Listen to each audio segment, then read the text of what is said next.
Russell viper এই সাপের আতঙ্কে গোটা দেশের মানুষ, আপনি যেখানেই যাবেন এই প্রাণীটাকে আপনি দেখতে পাবেন। এটা হচ্ছে এত বিষধর একটা প্রাণী, আপনাকে একবার সবল দিলেই আপনি সাথে সাথে শেষ।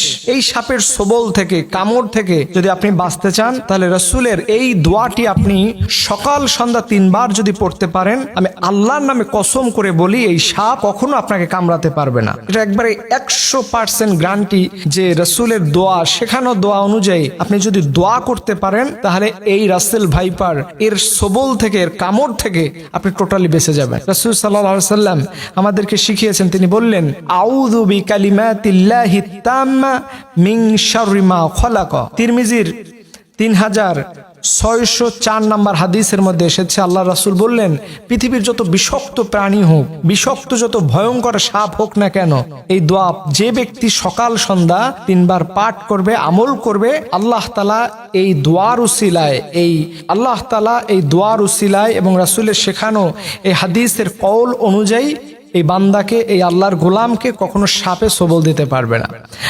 আমি শুনলাম নাকি এই সাপকে দমন করার জন্য অলরেডি ব্যাপকভাবে প্ল্যান প্রোগ্রাম নেওয়া হচ্ছে গভর্নমেন্টের পক্ষ থেকে, যে কিভাবে করে মানুষকে মুক্ত করা যায়। এবং কিছু কিছু জেলাতে রেড জোন জারি করা হয়েছে, যাতে এই এলাকার মানুষ সতর্ক থাকে, বাচ্চারা যেন অ্যাভেলেবেল ঘর থেকে বের না হয়, কৃষকরা যেন খুব সহজে মাঠের মধ্যে বের না হয়ে যায়।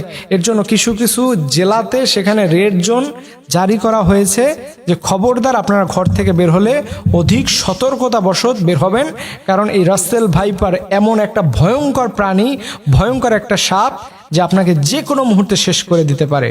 সো এই বিষয়টা আমাদেরকে প্রতিহত করার জন্য আল্লাহ রাসূলের এই শেখানো দোয়া আমাদের শিখে নেওয়া উচিত। আমরা অনেক সময় বিভিন্ন কেমিক্যাল ইউজ করব, দেখা যায় প্রাণীটাকে শেষ করে দেওয়া হবে, কিন্তু এটাকে শেষ করে দিলেও পৃথিবীর জন্য ক্ষতি আছে। আল্লাহ তাআলা কোনো প্রাণী কোনো অকারণে সৃষ্টি করেননি। ন্যাচারাল পদ্ধতি হচ্ছে আল্লাহর দোয়া কালাম, আল্লাহ তাআলা সৃষ্টি দিয়ে যদি এটাকে থেকে, এর অ্যাটাক থেকে আপনি বাঁচতে পারেন, সেটা হচ্ছে সবচেয়ে নিরাপদ। কিন্তু আপনি কোনো প্রাণীকে একবারে নিঃশেষ করে দিবেন, বাট এটার মধ্যে কোনো কল্যাণ নাই। এর জন্য আসুন আমরা সবাই মিলে এই দোয়াটি আবারও আমরা আপনাদের সাথে বলছি, যে আপনারা মুখস্থ করে নেবেন, কারণ এরকম একটা ভয়ঙ্কর সিচুয়েশন আপনার যে কোনো সময় আসতে পারে। ঘরের মধ্যে বসে আছেন, হঠাৎ করে দেখতে পাচ্ছেন এই প্রাণীটাকে। সো এই বিষয়টাকে আপনাকে সতর্ক থাকার জন্য এই দোয়াটা আমরা আবারও বলতেছি, আপনি পড়ে নেবেন আউযু বিকালিমাতিল্লাহি তাম্মা মিন শাররি মা খালাক। এই দোয়াটা পড়লেই আল্লাহ রাব্বুল আলামিন আপনাকে এই সাপের সবল থেকে হেফাজত করে। সবরনা আমিন।